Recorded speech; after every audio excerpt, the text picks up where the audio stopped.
Hey guys, my name's Jackson Danner. I'm with my good friend Omar. We're kind of going to go over, we're going into the final stretch of the FCS football season this spring and kind of go over our top Walter Payton and Buck Buchanan awards.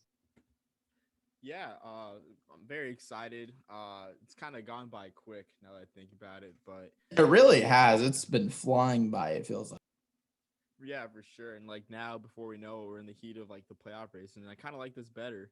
Honestly, this type of playoff race, where it's like it's big enough where, enough teams get in, but it's also small enough. And I know it's usually 2014 playoff, but it's small enough at 16 teams, where some teams are left outside on the bubble, and there's really some discussion about it. Yeah, absolutely.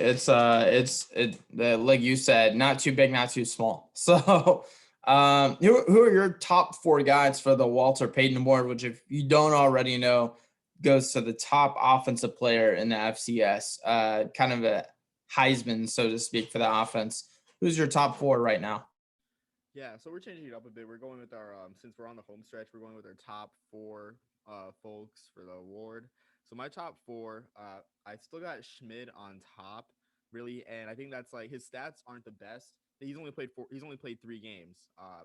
So keep that in mind. But he's on like the best team, and it's a quarterback's award. He's a quarterback on the best team. So a little bit of like maybe a Mac Jones effect there as him being like a finalist. And I know it's gonna make Jackson's blood boil. Not a Mac Jones guy, which by the way, we're already going to get off topic. Did you see that look of PTSD on Kyle Shanahan's face when Mac Jones overthrew? That oh man, it was like you Tough could tell man. he was like, "Oh, that's how we lost to Mahomes. We can't be taking this guy and have the same mistake." So it was funny if you didn't see it. Look it up. Wasn't funny for me, a Niners fan. Quite tragic. Well, yeah, everyone except 49ers fans and Mac Jones enthusiasts, because there are those on Twitter and they really annoy me. So. Yeah, so I mean, I guess a little bit of Mac Jones effect with Schmidt at one. My number two and three are interchangeable. I'm gonna turn some heads a bit here, and I'm not being biased, but I think if there's a year for a receiver to win the Walter Payton, I think it's this year. And you have a receiver who's having an absolute breakout year. Jacob Harris. I'm not sure if I'm pronouncing it right. Harris out of VMI. 48 catches, 583 yards, 6 touchdowns, an absolute monster last 2 weeks. And I'm pulling it up what I sent to Jackson on my phone really quick. It'd be good if I turned up the brightness, but so against Sanford, he had 14 catches, 166 yards. This past week against Wofford, 15 catches for 207, and he's had 5 touchdowns in the past 2 weeks. So he's really come on the scene lately. But he's been producing all year. So again, like when it comes to receivers having a great 7 game season, V might going to play 7 games. I think this year might be the year. Number three, Lindsey Scott is back in the top in the discussion for both of us after that 75-45 really March Madness shootout we had with Incarnate Word, and then Eric Barrier at the bottom. And I have Barrier slash Cameron Ward because even though Ward lost, Ward's got 20 touchdowns on the year in 4 games. I like that can't be underestimated. Yeah, I was at lunch and like literally every time I refreshed my phone, Nichols scored again, or like there was a score change. Like it was insane. It wasn't always by Lindsey Scott, but it wasn't uncommon for it to be. Obviously, he had just an electric game. I think definitely got back that. Hopefully, that game against Sam Houston State was a fluke. I think Sam Houston State is the better team. But I mean, I don't think Nichols should have gotten beaten like that either. And you're right, Sam Houston State's a legitimate threat to win it all this year. I have a similar top four. I don't have a receiver, but I do have a pretty similar top four. I do have Schmidt at the top. Only 3 games played, and he has 3 more yards than Lindsey Scott's, 4 less touchdowns and 1 less rushing touchdown. But like I mean, he's still killing it. Like his stats are still great considering he's only played 3 games and he has 14 total touchdowns. Schmidt's killing it. I do have Lindsey Scott at 2, just 5 games played, 14 touchdowns, little over 1,100 yards and 5 rushing touchdowns and a 64.5% completion rate. He's still killing it, and that was with one terrible game. So he still has good stats with that bad game. I actually have Cameron Ward at 3 games played, also at number 3.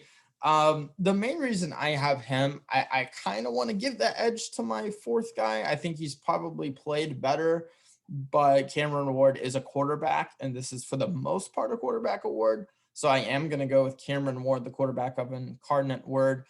3 games played, 14 touchdowns, a little over 1,000 yards, and 2 rushing touchdowns, 62% completion rate. My 4th guy is Otis Weah, the running back from North Dakota. His production outside of the North Dakota State game, even when he did a pretty good job in that game, he just didn't end up in the end zone.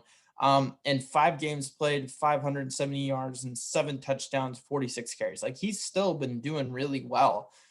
He just, I don't think he got the workload in the North Dakota State game to really be successful. He definitely didn't get in the red zone. And we talked a little bit about that last week. It's tough to run the ball when you're behind. And so I can understand why they went away from it, but they probably would have had a little bit more success. It would have been a closer game, I feel like, if they would have let Weah do his thing, because he's their best weapon on offense by far. Yeah, I just wanna bring up that Cameron Ward, like you mentioned, it was not his fault that Incarnate Word lost to Nichols, because Ward had 6 touchdowns and 470 yards to bring his total up to 20 pass touchdowns on the year. So it's just that loss. I feel like it's literally, Right. when it comes to the Southland, it's like the Wild West. It's a gunfight with those top 3 offenses, and it's like, if you lose those gunfights, you're out. You're not gonna win this race. That's no other way to Yeah, put that's a it. good way to put it. Like, you're just not going to. If you don't win that, you're out of it. Yeah. Yeah, and maybe we're being biased toward Lindsey Scott because um I know you have Ward low on your list. You number 3, right? Yeah. I have him Yeah, at three. and Did you Ward's, put him at 3? what Or was did you that? have him at 2? Ward was number 4, tied with Barrier for me. Oh, okay, that's right. Yeah, So, that's right. and I think it's just I because he's couldn't under remember the who was. radar. Um, Yeah. like he didn't have an 87-3 victory against a Division 2 squad like Lindsey Scott had, and I don't think it's fair. Maybe someone will call us out on this, because I wrote down Lindsey Scott's stats against Sam Houston State, and he was 14-35 for 186 yards. It was ugly. It was ugly. Yeah, for sure, and yet we still have him Yeah. on our list. So maybe we'll get called out for that. Maybe it's not fair to Cameron Ward, and I guess we'll have to keep our eyes open more for him. Yeah, I mean, I don't have Cameron Ward has had more success throwing the ball. I just like Lindsey Scott as far as his rushing ability. He's a threat in the running game too. And I'm a sucker for that type of quarterback. So I really like that. And I think is also maybe a better storyline, but I mean, you could debate between Ward and Scott. You could do that for sure. If one bad game kind of throws you off of this, then Ward should go to that second spot. I'll admit that. Yeah, and you mentioned the running game with Lindsey Scott. Like, even with sacks accounted for, he's averaging 6.2 yards a carry. That's 53 carries, 330 on the year. Take away the sacks, and it's like gonna go up a lot more. I mean, take away the Sam Houston State game where he had 14 carries for 10 yards. Then he's averaging. Let me calculate this really quick. He's averaging. More rushing yards and more passing yards and more rushing touchdowns. Sorry, than like anyone we've talked about. Yeah, You know, he's by averaging a pretty 8 good yards a bit. carry. Yeah, without Sam Houston State. Actually, you know what? I want to correct myself. Mark Gronowski does have one more rushing touchdown, but he only has like 7 passing touchdowns. So, Yeah. but yeah, I forgot Gronowski had that weird game where he like ran for 3 or 4 touchdowns. So, Yeah, it's just the style of play too out in the Missouri Valley, honestly. right. Like, kind of stodgy. We see like North Dakota State, where it's like on and off every year, where you have a guy like Trey Lance one year, the next year you'll have a more of a game manager type like Zeb Noland, or even a guy like Easton Stick. Or how can I forget Carson Wentz? Like, you have game breakers one year and then game managers each year. So it just depends what you get on the Missouri Valley Conference. Yeah, for sure. Who are now we do want to still recognize like guys that perform well week to week, even if they're not necessarily in the running or at the very least the front running of these awards. Who are a couple of guys that you thought played really well this week? Yeah, so my first guy, I got Liam Welch as my first guy, and he had like an absolute like stunning game against the Citadel, and that those guys are 0-9 out there in Charleston. You got to feel for him. Um, yeah, but I mean, he had 306 passing yards. He had 13 carries for 139 yards, four total touchdowns. And yeah, like Liam Welch is one of my sleepers, and the only thing stopping Liam Welch is his defense because Sanford can't really play defense. We've seen it throughout. This was their best defensive performance against triple option Citadel. Um, and I have like as a sleeper him and Ty King because Ty King has 967 all-purpose yards, 3 touchdowns, averaging over 20 yards a catch. So really an explosive kind of like when I give a comparison, I guess to like a past Heisman winner, maybe like a Desmond Howard type guy, the guy like a game breaker that can change the game. But again, Sanford doesn't play defense. If they play defense, maybe King would be in the discussion, and maybe Welch would as well. Yeah, I mean, for the most part, you have to be on a winning team to really be on these radars. And I mean, you would like that to not be the case. You would like it to go to truly the best player, but it doesn't always go that way for the awards, at least. I had a guy who did really well this past weekend, and has had a decent season. Tamarick Pierce, a running back out of Eastern Washington. 7 carries, but 80 yards and 2 touchdowns. He was averaging over 11 yards a carry this past game. It was insane. Has 39 carries, 282 yards, and 4 touchdowns on the season. So about a 7-yard average. Not a spectacular season, not enough to win the Walter Payton as a non-quarterback, but still balled out in this past game. Good job to Pierce. Yeah, no, for sure. My next guy is actually a running back as well. A guy that showed out to Quay Holmes out of East Tennessee State, the Buccaneers. He had sorry, geez, lost my train of thought. He had 197 yards on 30 carries against another hapless team from the SoCon, Western Carolina, who's at 1-8 right now. Yeah, so 30 carries, really like that's like the workload we want to see a guy like Otis Weah have to win this award. But that was really Holmes's best game since the first game of the season against Sanford, with when he had 19 carries for 125 yards. The next 2 weeks after that game, he had 30 carries for 94 yards. So it was tough sledding for Holmes until he played 1-8 Western Carolina. So maybe that was what the doctor ordered, a bottom feeder SoCon team. This is kind of a weird application, but like I think like I hate to say it, but like Derrick Henry not winning the MVP this year, because I think he was the most valuable player in the NFL this past year, that kind of affects how we look at MVP awards and the Walter Payton Award, because in my opinion, at least, because of a guy like Walter Payton, like Derrick Henry didn't win it. Like, what running back can win it? If you have a similar award, and even though it's at a lower level and all that, it's like I don't know. It's like I know Devonta Smith, and that's probably a little bit more applicable since it's a college award. But like, I just don't like how it doesn't seem to be running backs. I don't know. I'm kind of going off of a tangent there. That thought popped in my head. But it's tough to think about running backs and then not think of Derrick Henry right now with the level of play he has.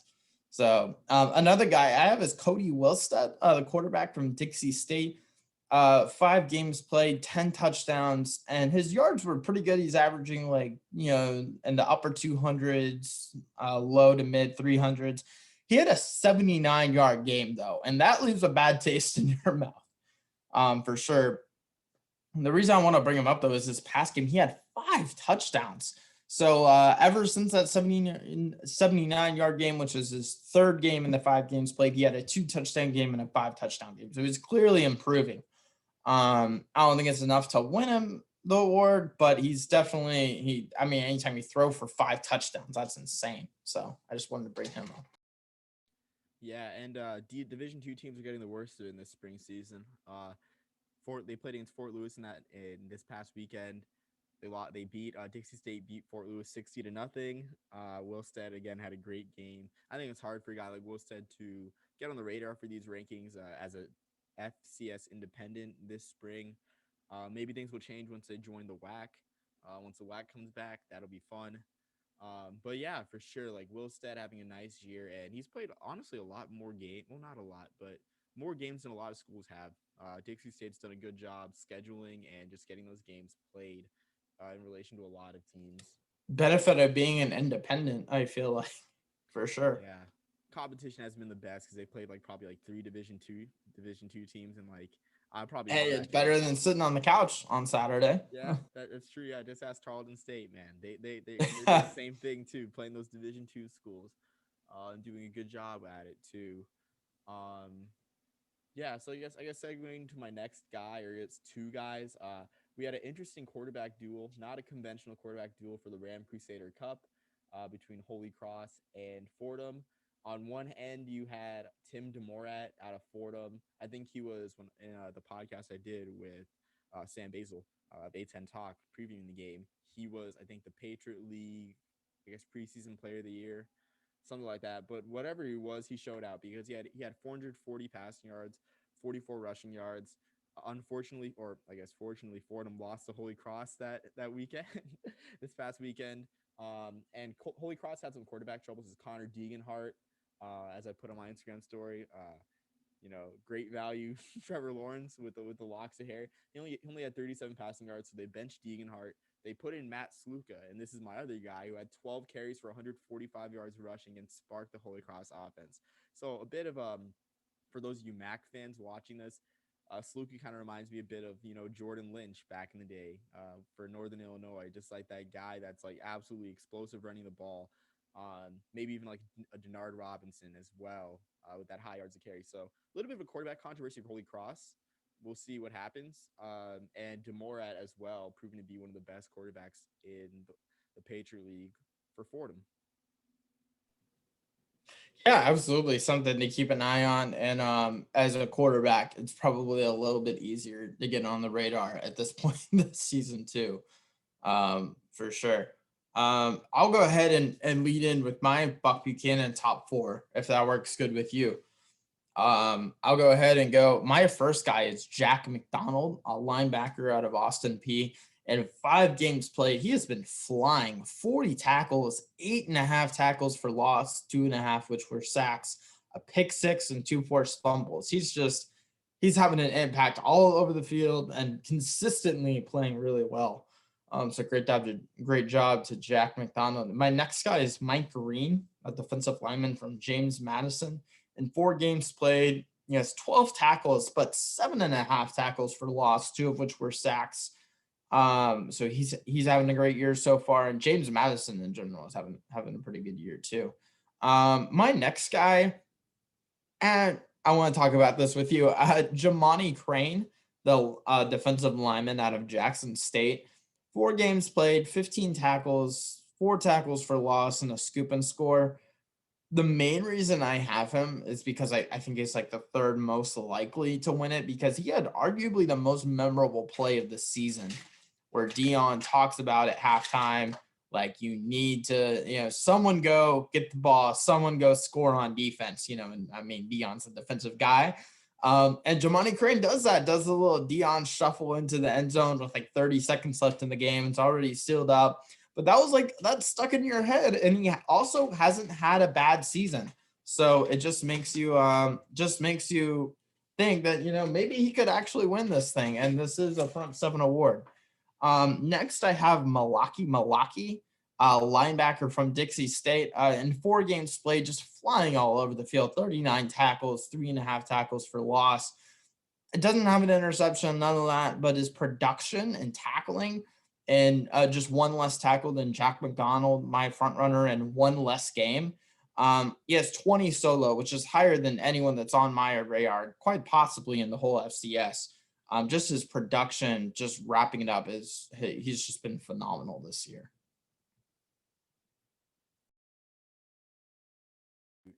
Shoot.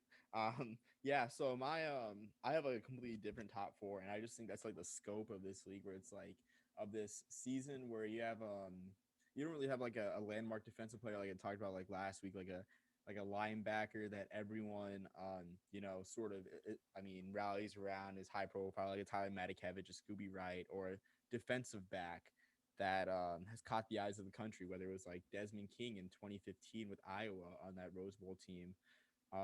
So there's like a whole spectrum. Like my number one guy is, oh, go ahead, Jackson. Oh, I was just gonna ask, like, do we not share one similar name on this list? Honestly, no, we don't. Really? Yeah, no, yeah. And there are some things too. I too consider Yeah, defense. I quite possibly have missed some guys because if you don't know, and if you don't know, for those of you who are not looking up defensive statistics every week, like it only lists on each school's website. So like you have to go to like every school's website. So I could have easily missed some for sure. So I'm curious to hear your top four. Yeah, like I thought about Crane too, but I don't think the production was there tackles and tackles for loss wise. I don't think so either. I just think having the most memorable play of the year like definitely gets you like some brownie points, and on the most like talked about team too. Yeah, yeah, that's I true for like sure. it, but I just think it's reality with voters. I think as well, and just like them being on TV as well. Almost every week, like they will be this next weekend, or yeah, against is it Alabama A&M? I think it's Alabama A&M. No, it's Southern Jaguars. Um, yeah, but so I was more linebacker and defensive back focused because again, I felt like given the conditions, this might be the year for a defensive back to win it for the first time, or only the second time ever in first since 2003. So my number one though is still a linebacker, Nicario Harper from Jacksonville State, and the Gamecocks have played 9 games. They lost this past weekend to Austin P, which might hurt Harper's case a bit, but through no fault of the defense. It was a 13-10 game. Harper has 64 tackles in 9 games, and I think that leads the country right now. 3 interceptions. He had one 64-yard fumble return. So he's all over the place making tackles, and I think the stats um, I mean, it's not that they don't lie. He's played the most games and he sustained a high level of play over the most games in fall and spring. It's like he picked up where he left off in the fall almost. So that's where I'm still It's a whole different thing. Yeah, it's a yeah. whole different thing to have that kind of production over this long, and like this long of a calendar year too, not just 9 games, but like you're talking about. I don't know. I'm assuming they had a cupcake game in September or something like that. A paycheck No, game. they did not actually. They had Oh, really? yeah, so they just had 3 games in the fall. They had Mercer, um, which Mercer they beat Chattanooga, ranked Chattanooga, but that game, as we'll probably talk about later on when it comes to Right. the end of the season. They When were there games in the fall? Like were they kind of closer to November, December, or were I think they? they were earlier. Okay, Yeah, so they were still early, but just not cupcake games, paycheck games. no, yeah, Yeah. two FBS opponents. Okay. Yeah, that's still really good though for like this time. I mean, we're in like April now. So to have that kind of production over that long, that's awesome. Yeah, for sure. So yeah, I have Harper number one for Jacksonville State.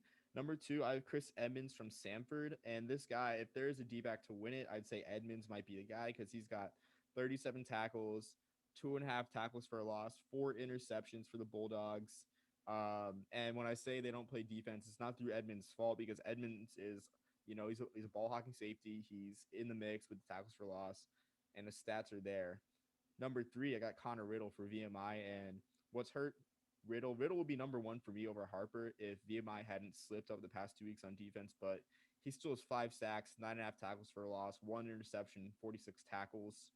And my fourth guy is another defensive back, kind of a dark horse, Marcus Floyd out of Murray State. And Murray State has been really under the radar in the Ohio Valley Conference. They're 5-0, and if they end up undefeated, they'll win the Ohio Valley Conference because they play Jacksonville State last weekend of the season. So that'll be for all the marbles out there down south. But he's got 4 interceptions. He's got 21 tackles, 3 pass breakups on top of that. So again, just another ball hawk. And How many games played? I might have missed that. Oh, 5 games. So the Murray State Okay, Racers are 5-0. They're the that's front really good. runners for the Ohio Valley Conference, and they'll play Jacksonville State. So maybe we'll see. Maybe the winner of that one, whether it's Floyd or Harper, if Floyd is an interception that game, maybe he'll win the Buck Buchanan. Yeah, that's a great top four. I'm gonna have to look some of those guys up and kind of compare it and watch some highlights. But yeah, that's a great top four. And then did you have any guys that like really stood out to you that played great this week that maybe are not gonna win, but just balled out this past weekend? No, I mean I don't really have any guys other than Floyd. He had three interceptions, my mistake, not four. Who had he had a 33-yard interception return. But yeah, I didn't really have any guys. If there was a standout team performance, I'd have to say it was the Samford defense against Citadel, and maybe that's what the defense needed to get back on track, was to play an 0-8 option team in the Citadel Bulldogs. Maybe that's what they needed. Yeah, definitely. I agree with you. There was no one that was like just really wowed you this week at least. But I mean we are getting later into the season. We have had so many interruptions. We'll get into that a little bit later with postponements, cancellations, all kinds of stuff. But yeah, we're gonna hopefully next week we have a little bit more similar top four. But we can look at that for sure. And this is just for context, I love DBs, and like early on this season, I was like picking almost all DBs just because I'm a back four, back five guy. I don't know if that's the term for it, but I'm not big on like linebackers and stuff. I think you can win defensively in the backfield. But like just historically, this award has only gone to like one defensive back. And like we mentioned before, he played like 10 years in the NFL. So it's just like, for the most part, it's a front seven award, even though it is supposed to go to the best defensive player. But that's a discussion for another time for sure. Kind of, I think this is by far our biggest postponement of the year. South Dakota State and North Dakota State games that was College Game Day last year, a game that is historically kind of a preview of what we see in January and in December for the FCS playoffs. What do you think about that game getting postponed and how it affects the MVF? Um, so honestly, I think, you know, the Missouri Valley Conference's model was kind of flawed in how they tried to really squish together so many games in a short period of time without any really open space. And you see like that 1 week of buffer was necessary. I mean, they should have learned from the Big Ten, the Pac-12 even last year, or last season or the fall season. Still technically the same season. Um, but yeah, like they should have learned from that and kept the buffer week and maybe done a geographic model, because now there's no way to fit that game back in the schedule. So I think, oh yeah, Kind of like you could say, kind of like the Big Ten, maybe, who didn't want to play until like late October or early November. I can't remember which one, and treated the SEC and ACC like they were insane for playing like during the early fall. But yeah, like leaving no wiggle room like that is just a bad idea. When I mean, honestly, these smaller schools, a lot of them have great facilities. Like, don't get me wrong, but they don't have the budget to like do this. Like, it's just like it's not fair, but it's just like math that like you're gonna probably have more COVID cases when you can't test as often, you can't go to as many precautions. Like it's just all around like tougher. I feel like to keep these kids safe from getting in and testing positive or getting into vaccinations and stuff like that. I'm not quite sure how the schools are handling that. But it's just like it's difficult. Like it's probably more difficult than the FBS because you're not getting the same type of money pumping into it either. yeah, and I didn't think about the money part in terms of like how much it costs to have COVID testing for sure. But I mean, that's definitely an impact. But you see some conferences handling it well, like the Big Sky, who had a buffer week, a minimized schedule, and they're working through it. They don't have a conference championship game, which might complicate things a bit, like it will in the Colonial Athletic Association. in the Missouri Valley Conference, and I would have said the SoCon, but Chattanooga bowed out. Like you just see, it's taking a toll on teams. Like Chattanooga started a lot of freshmen against Mercer. I remember seeing the score. I'm like, why is Mercer up on Chattanooga? But it turns out that they started out a bunch of freshmen, and after that, Yeah, these guys are straight out of high school and playing like a not terrible Mercer team.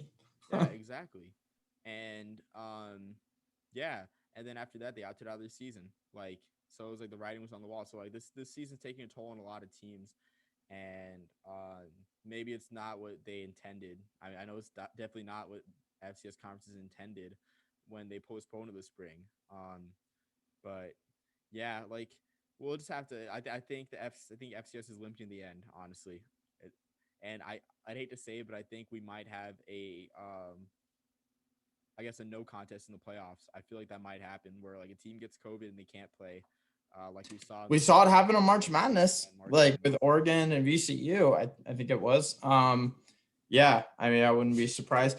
Also, I just kind of realized this, like probably they weren't like exactly trying to, if at all possible, they probably weren't trying to play this game because this is the biggest headliner for the FCS all year. And it also happens to be like right before the Final Four on Saturday. So they probably didn't hesitate too much to like postpone this game because it's going to get good ratings, I would think.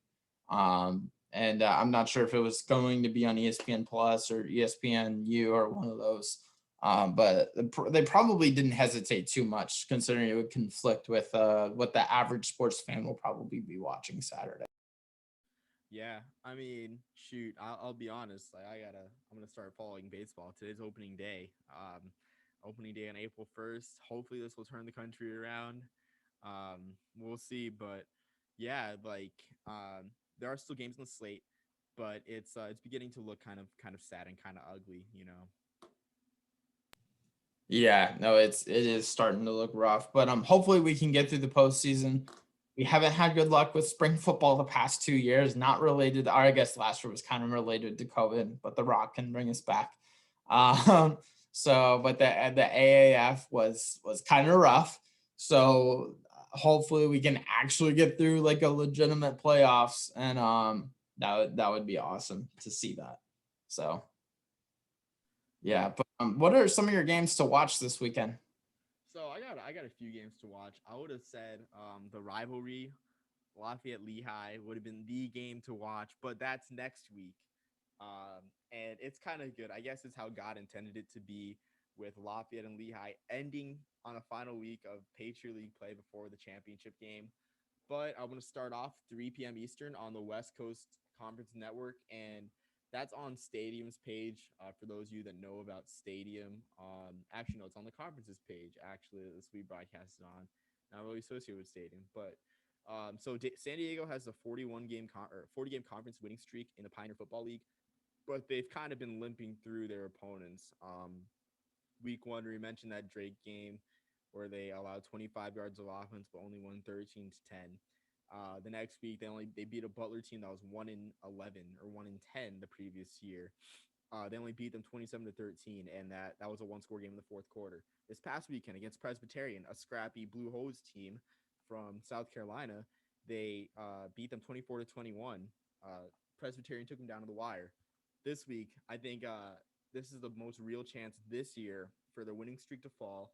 And this one's for all the marbles. This is probably Davidson's, and I wrote an article about this. If you want to subscribe to the Substack, to the new Substack I'm part of. But this is probably the biggest game for Davidson since the 1969 Tangerine Bowl, their only bowl appearance against Toledo, which they lost 56-33.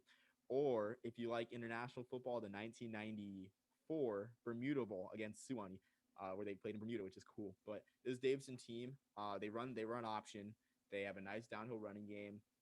Tyler Phelps playing quarterback well there. Coy Williams, big back there, and they have a plethora of backs in that backfield. I think if there's a time for San Diego to get upset, I think it would be this week. And Davidson with that nice option game can take time off the clock, keep San Diego's offense off the field, and I think we might see history this weekend. And again, winners in the driver's seat for the Pioneer Football League in the playoff appearance. Right, absolutely. Those are great games to watch, and yeah, I'm looking forward to that one next week. That'll be with Lafayette, and yeah, that'll be really fun. I've got one, two undefeated teams which we haven't seen too often this late in the season. James Madison at Richmond. James Madison has had a phenomenal year so far at 4-0. I haven't seen too much from Richmond. They're only 3-0. And I also just haven't like watched them too much. We haven't had anyone that we've talked about on Richmond. So I'm excited to see how that goes. It's the second versus the third place in the CAA South. Another one after last week, especially ETSU at VMI. Like VMI just keeps surprising me. Like I'm like, okay, yeah, they lucked out, but this is gonna be the week they lose. And then I'm like, oh my gosh, like those idiots. Like I turned off the game and I was like, they lost this one. No, even with a mixed extra point and shooting themselves in the foot, they came back. And then last week I was like, okay, the starting quarterback is probably out. They're on a team that's on kind of a hot streak and eager to get another win. Okay, this is going to be the one they lose. And they didn't. And so I'm excited to see if VMI can still pull it off again. Do we know who's starting this week? I haven't seen any injury reports or anything from them. So from what I heard, or I think I saw on the site, this injury for Udinsky was season ending. So Seth. Okay, really? But Morgan played amazing last week. Yeah, he played really good. So Udinsky is out for the year, but we'll see him again after his great performance last week. So that one's going to be Saturday at 1:30 Eastern time on ESPN Plus. It's the second versus the first place in the SoCon. And then another one I have is Eastern Washington at UC Davis. Both teams 3-1, second versus third in the Big Sky. I really like how Eastern Washington is playing, especially on offense, and UC Davis. I feel like we've had a few guys that we've talked about them on defense. Luke Nixon, defensive lineman, actually had a pretty good game last week. So I'm excited to see them. That's going to be 4:05 Eastern on Pluto TV. Yeah, and Pluto TV is free. It's really great that the Big Sky partnered up with that up and coming. Yeah, that is awesome. It's amazing. How could I forget tonight? We have some Thursday night football, so cue the Pentatonics. We do, and we're gonna see Eric Schmidt again. Yeah, and I think maybe this Thursday night performance could catapult him, into the like even more so the driver's seat for the Walter Payton against Northwestern State. Now, if you want to do comparative stats, Lindsey Scott had a solid game against Northwestern State, but the Colonels didn't blow out Northwestern State as everyone would have thought. That was a close game to the end. So maybe if Schmid and the Bearcats blow out the Demons, maybe Schmid. I mean, maybe like it won't even be much of a discussion for us next week. For the yeah, we could see Schmid run away with this thing pretty quickly. So let's just hope he stays healthy, but doesn't do that fantastic because I love Lindsey Scott. I love discussing this every week. So we'll see. Yeah, and then have like a 79-yard game, just like Fotu did, or not Fotu. Who was the guy we talked about earlier? Will Stead. Just have one 79-yard game so Scott can catch up. Yeah, I mean, but even then, actually, maybe we should root for that because that'll give us more to talk about. I mean, if Schmid's running away with it, it won't give us much to debate. See, there we go. That's the spirit. That's the way to think of it. But I'm not rooting for anyone. I'm unbiased. If anything, I'm rooting for a wide receiver or running back to win it because I love historical events. Another game I'm looking at as well, I'd have to say the Big South has kind of been overlooked because they've had COVID-19 problems. So I'm going to go with two here. First, you have Monmouth Gardner-Webb, 1 Eastern. And this Gardner-Webb team hasn't played in forever. They're 2-0. And Monmouth went to the playoffs last year with an 11-3 record out there in the Big South. And who knows if maybe Gardner-Webb beats Monmouth, then that'll put them in the driver's seat for their first playoff appearance ever. But they avoid Kennesaw State, so I can see the Big South giving the edge to Kennesaw State as the representative for the conference. Again, it's just a tough situation with COVID. Like what do you do here when these games can't be rescheduled? Because literally, if Gardner-Webb beats Monmouth, then you need Kennesaw State versus Gardner-Webb for all the marbles in that conference. So it's a tough situation. And then after that, depends. This one depends on semantics for you for how big it is.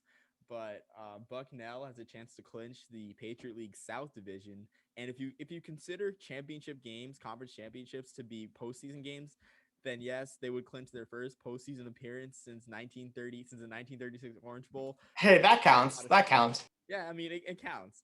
But if not, it's still a huge boon for the Bucknell program. And last week they blew out a Lafayette team that had beaten Colgate. They blew them out 38-13, and I just love their quarterback's name right here for Bucknell.